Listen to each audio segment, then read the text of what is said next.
सबरी एक राजा था, भील वंश का राजा, उसका नाम था सबर। ध्यान देके सुनना, सबर नाम का भील था, उसकी बिटिया थी। इसका नाम सबरी था नहीं, बस सबर की पुत्री की वजह से सबरी के नाम से विख्यात है ये संसार में। इसका नाम क्या था छोड़ो, नाम लिखा नहीं इसका, कई नाम लिखे नहीं, लेकिन लोग ऐसे चला रहे हैं उसको। वो सबर की पुत्री थी तो सबरी के नाम से वो खाली उसका वो नाम चल रहा था, सबरी, सबर की बेटी सबरी। बाकी सबरी का नाम क्या था लिखा कहीं नहीं। श्रवण कुमार के बाप का नाम क्या था लिखा नहीं कहीं, मैंने आज तक नहीं पढ़ा, आज तक नहीं पढ़ा। लोग आते हैं पूछने, महाराज जी वो श्रवण कुमार के बाप का नाम क्या था, उसकी तरह ही करोगे क्या? जब लिखा नहीं है कहीं तो उसके पीछे क्यों पड़े हो? कई लोग आते हैं, महाराज जी वो श्रवण के बाप का नाम क्या था, उसका भंडारा करना है आपको क्या? जब लिखा नहीं है तो फालतू में क्यों पूछते हो यार? और कहीं लिखा भी होगा तो वहां तो नहीं पहुंच हमारी हुई अभी तक है। मैंने 18 साल हो गए घूमते घूमते, अभी तक मैं पढ़ा नहीं हूं कि उसके बाप का नाम क्या था श्रवण कुमार के। लोग झूठे, वो श्रवण के बाप, अरे राम नाम जान लो यही काफी है यार। राम का नाम जान लो इतना ही पर्याप्त है। श्रवण के बाप का नाम क्यों खोज रहे हो? क्या करोगे उसको जान करके आप? सो भाई बहनों, सबरी के आश्रम पर राम जी आए हैं।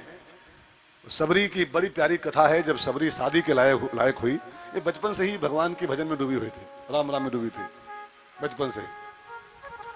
और पहले के जमाने में एक नियम था संसार में कि जब कोई भक्ति में डूबता था ना, भजन में, तो उसके घर वाले जल्दी से उसकी शादी करके और उसको फंसाना चाहते थे। बहुत भक्ति कर रहे हो, बिहाव करो पट दिन का, बस फंसाएं, यूज है।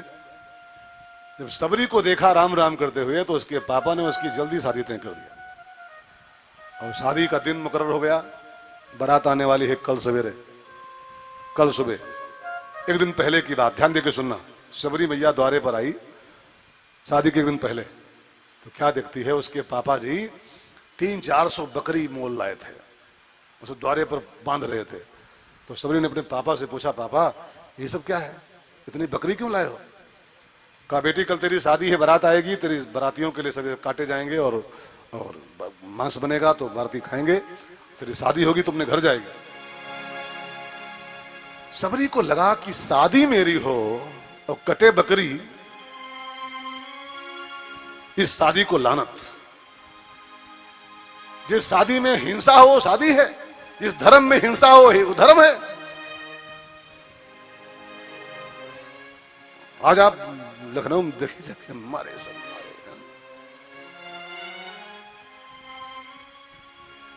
कभी भी कोई भी धर्म हिंसा के आगे नहीं देता, हिंसा का अलाउ किस धर्म में नहीं। लेकिन लोग पता नहीं कहां से पकड़ लाते हैं और धर्म के नाम पर जो खून खराबा करते हैं, जो खून खराबा करते हैं। आज मैं अभी न्यूज सुन रहा था, शायद व्हाट्सएप पर कि कहां पर, एक मुसलमान भाई कोई है लखनऊ में, शायद कहीं पर है, उसने बकरी की फोटो वाली केक बनाई है, केक बना बकरी के साइज की, उसमें फोटो लगाया बकरी का। उसने संदेश दिया मुस्लिम समाज को कि जो धर्म के नाम पर जो काट रहे हो ना, खून बहा रहे हो, इसको बंद करो। बकरी काटना, बकरी के साइज की केक काटो, और केक काटो तो धर्म भी, वो हत्या भी नहीं होगी और इसी बहाने तो आपकी परंपरा भी चलती रहेगी। ये कौन सी परंपरा है यार, धर्म के नाम पर मारे खून खराबा करके?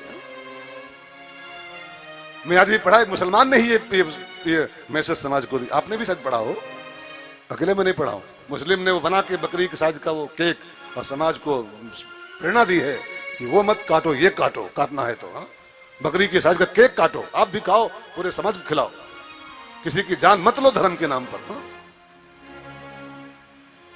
खैर, तो सबरी को लगा शादी मेरी हो और मरे बकरी, 300 बकरी मरे, लानत ऐसी शादी को।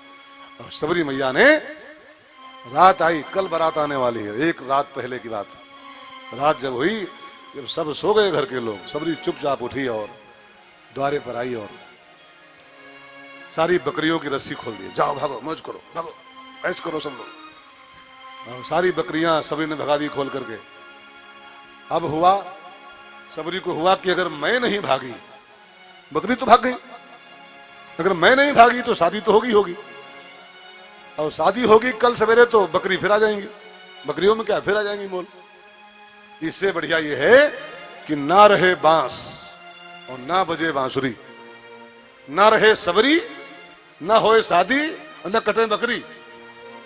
बस सबरी मैया ने फैसला किया, मैं भी घर छोड़ रही हूं, मैं ही निकल जाऊं, सारी आफत खत्म हो जाए, सारा प्रोग्राम फेल हो जाए पापा जी का हमारे।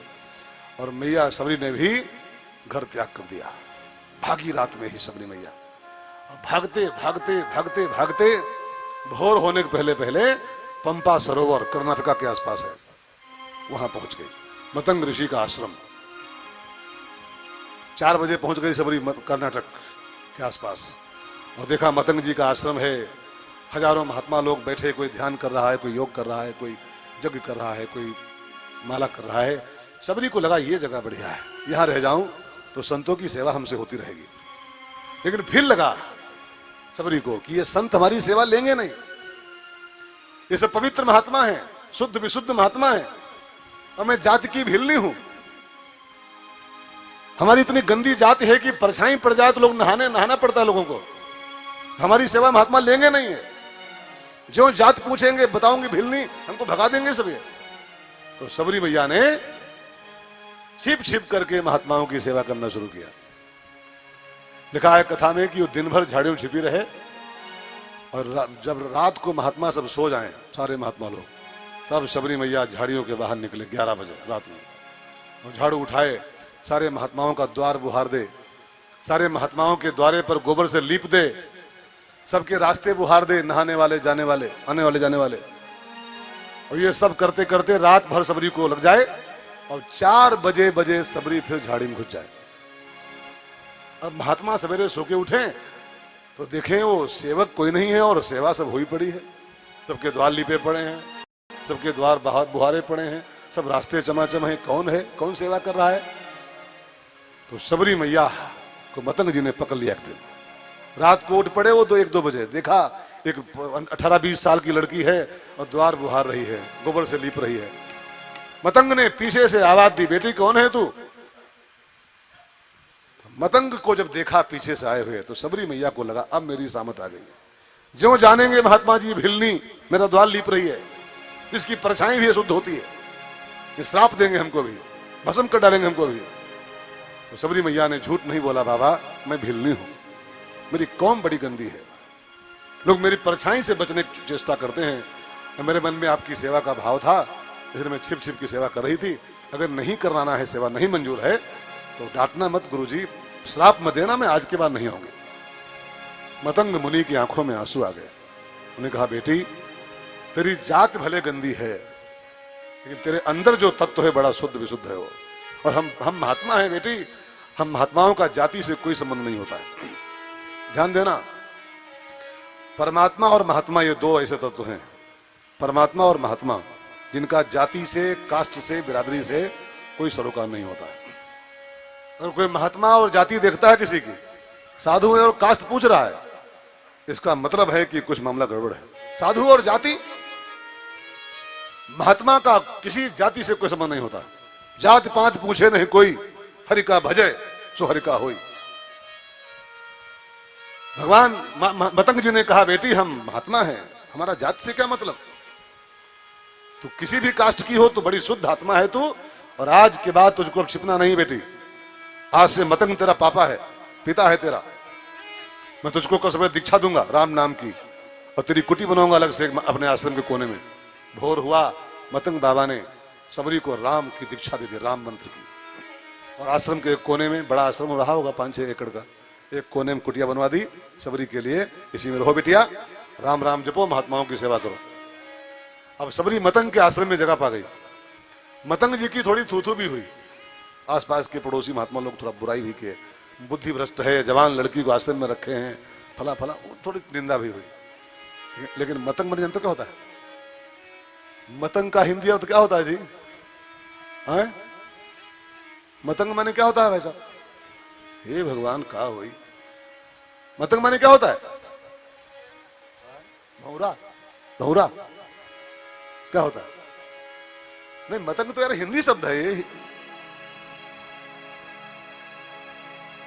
बताओ ने हम जा रहे हैं भाई साहब। आए केला, केला बोल रहे हो, संतरा, हद है यार।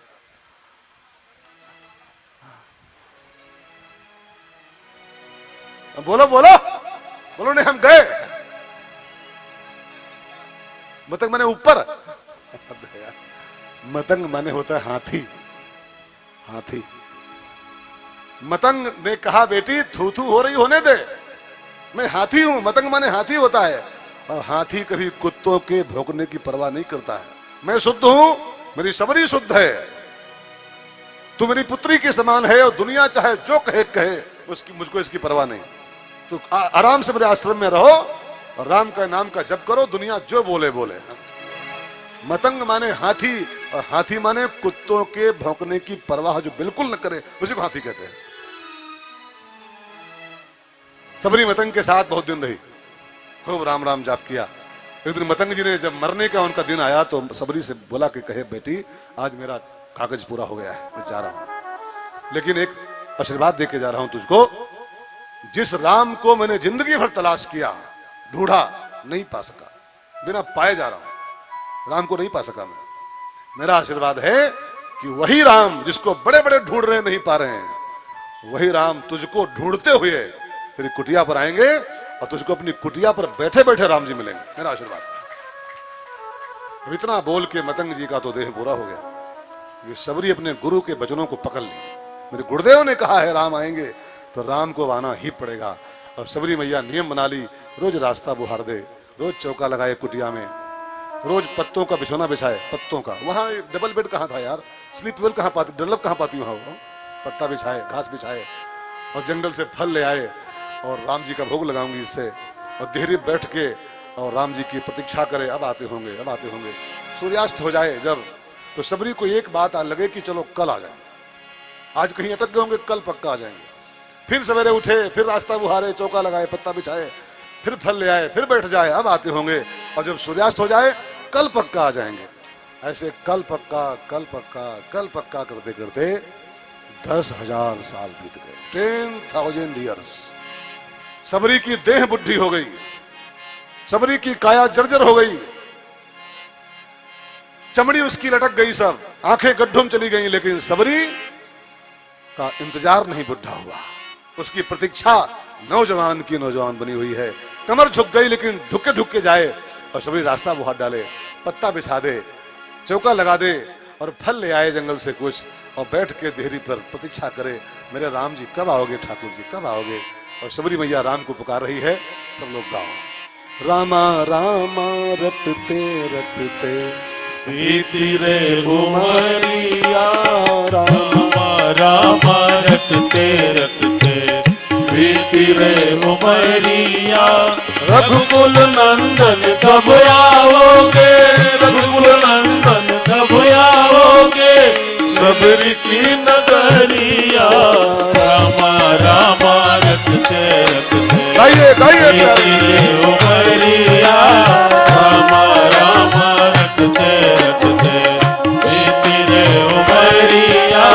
मैं सबरी भिलनी की जाई, भजन भाव नहीं जानो रे, मैं सबरी भिलनी की जाई, भजन भाव नहीं जानो रे। राम तुम्हारे दर्शन देहित मन में जीवन पालू रे, राम तुम्हारे दर्शन के हित मन में जीवन पालू रे। चरण कमल से निर्मल कर दो, चरण कमल से निर्मल कर दो, दासी की झोपड़िया, रामा रामा रटते रटते बीती रे उमरिया, रामा रामा रटते रटते बीती रे उमरिया।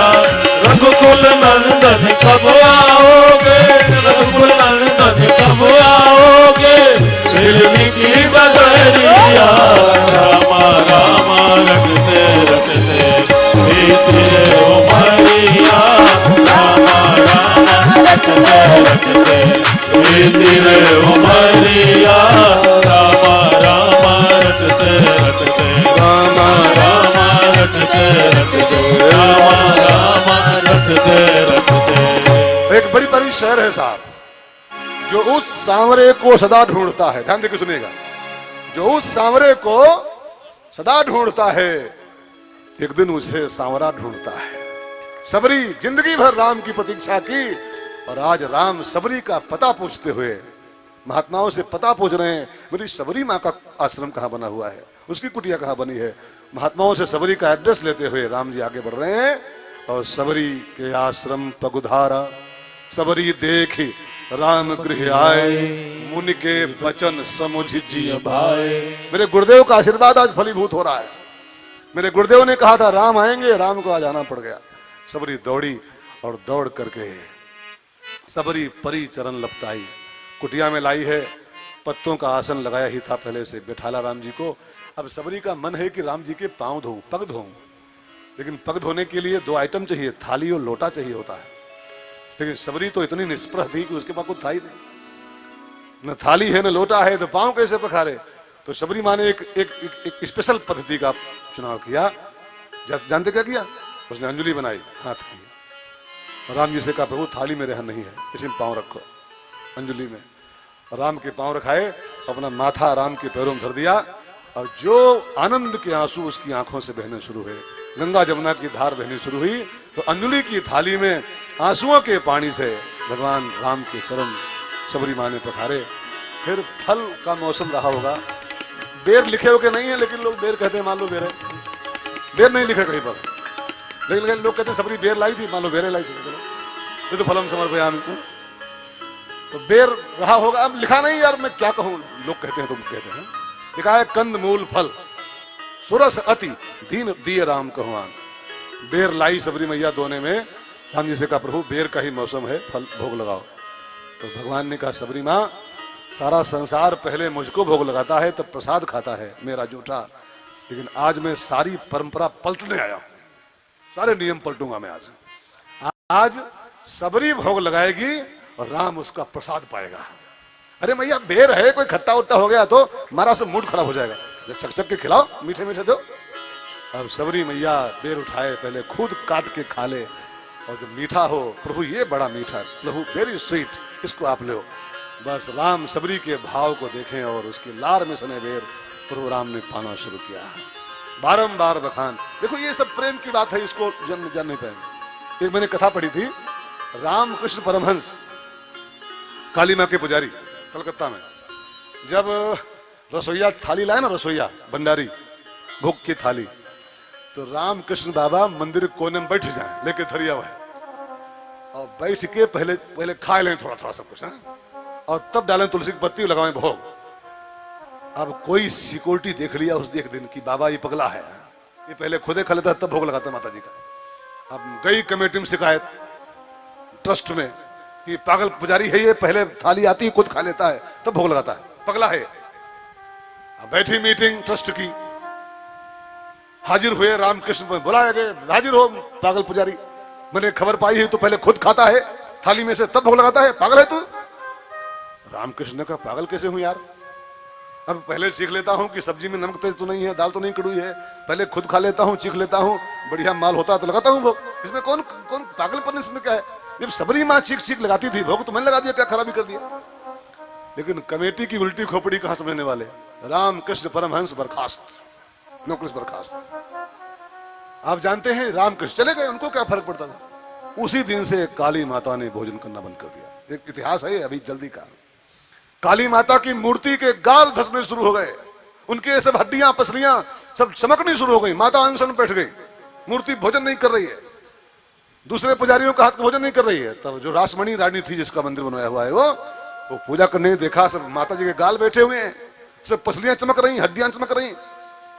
उसने पूछा पुजारी जी माता दुबली कैसे हो रही है। रासमणि को सपने में मैया ने कहा, रासमणि मैया तुमने रामकृष्ण को भगवा दिया है, और ये पुजारी भोग लगाते हैं खाली वो नाभ्यास इदम पढ़ते हैं, में भाव नहीं कुछ है, खाली नाभ्यास इदम प्राणायाम पानाय करते हैं, भाव बिल्कुल नहीं इनके, और हम भाव की भूखी है केवल। जो भाव उस पगले में था इनमें कभी नहीं हो पाएगा। हम अनशन किए बैठी हैं आज महीना भर से, अगर चाहती हो कि तुम्हारी काली माता भूखे न मरे, रामकृष्ण को दोबारा बुलाया जाए तब मैं भोग लगाऊंगी। तो रामकृष्ण के घर रासमणि रानी स्वयं भागती गई, चल पागल चल चल, तू काली माता तेरी वजह से भूखे बैठी हुई है 10 दिन से 20 दिन से, चल तू जैसे लगा झूठा लगा, काली माता तेरा ही खाने वाली है। माँ को झूठे से क्या मतलब यार, माँ तो खाली प्यार की नौकी होती है। ऐसे राम ही केवल प्रेम प्यारा, वो सबरी के लार है कि झूठे हैं वो नहीं देखते थे, वो सबरी का प्यार है मेरे प्रति। राम ने बेर खाए, फिर सबरी मैया राम से बोली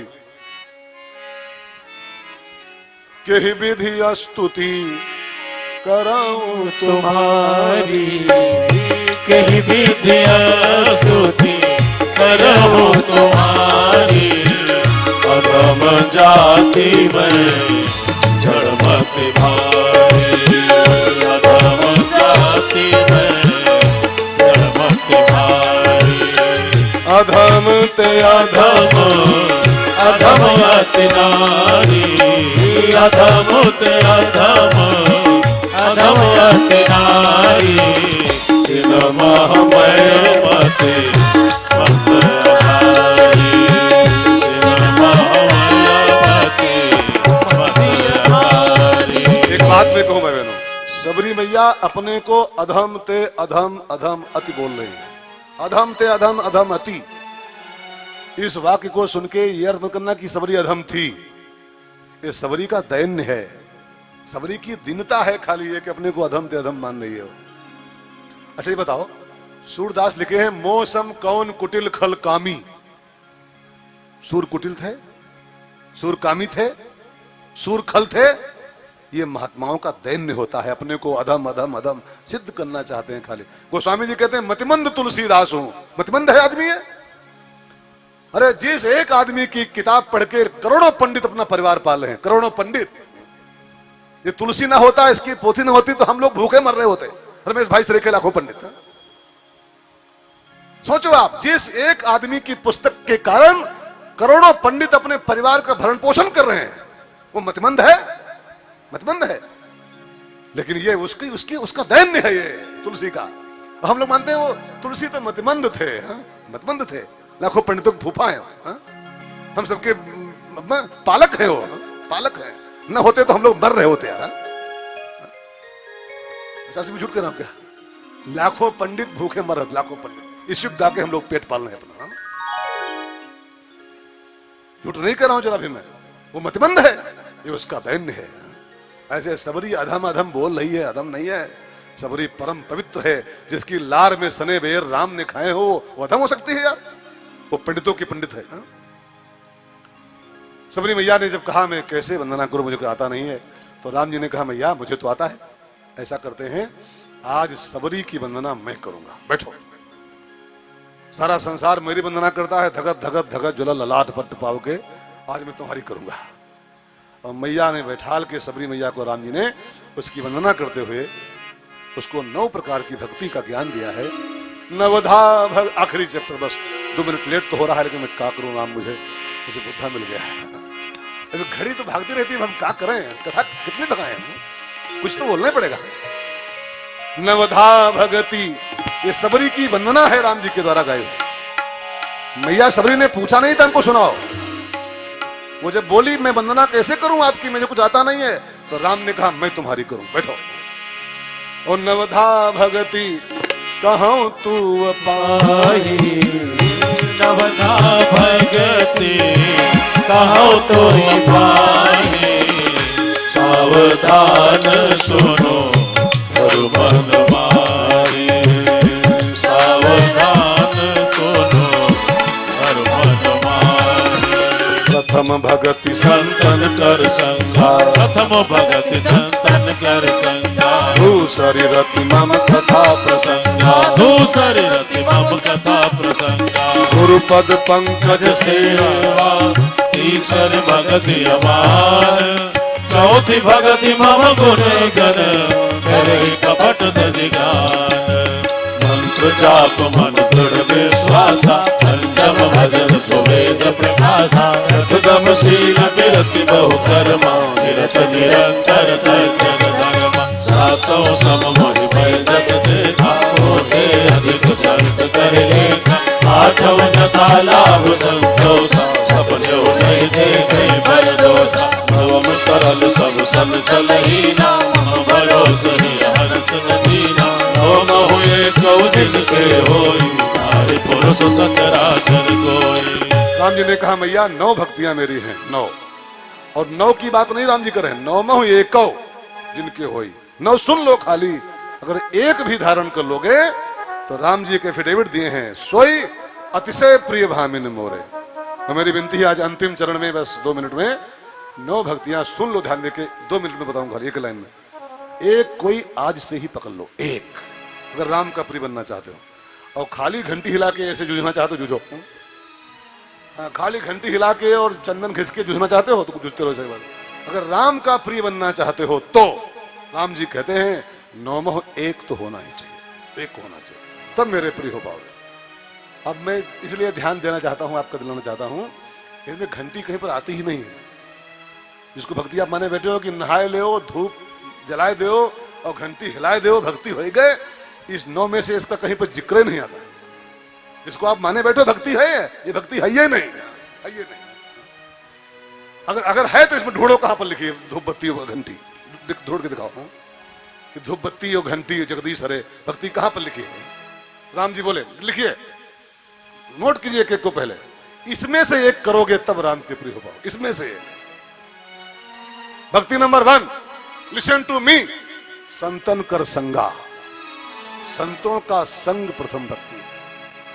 रतिमम कथा, कथा में रति, कथा में लगाव होना दूसरी भक्ति है। अमान भाव से गुरु की सेवा करना, अमान भाव से तीसरी भक्ति है। कपट छोड़ के मेरा गुणगान गाना चौथी भक्ति है। अपने गुरु से जो मंत्र मिला है उस गुरु से प्राप्त मंत्र का विश्वास से जप करना पांचवी भक्ति है। इंद्रियों पर कंट्रोल करना, छठ दम, दम माने इंद्रिय निग्रह, ये छठी भक्ति है। सारे संसार को राम में देखना, ये सातवीं भक्ति है। खूब परिश्रम करो लेकिन जो परिणाम आए उस परिणाम में संतोष करना, जथा लाभ संतोषा, आठवीं भक्ति है। सरल जीवन, छल कपट विहीन जीवन, मेरे भरोसे जीवन जियो, ये नवी भक्ति है। कहाँ लिखा धूप बत्ती, कहाँ लिखा? हम लोग मानते नहाए ले और धूप बत्ती परचाए दे और घंटी बजाए दे, हो गए भक्ति।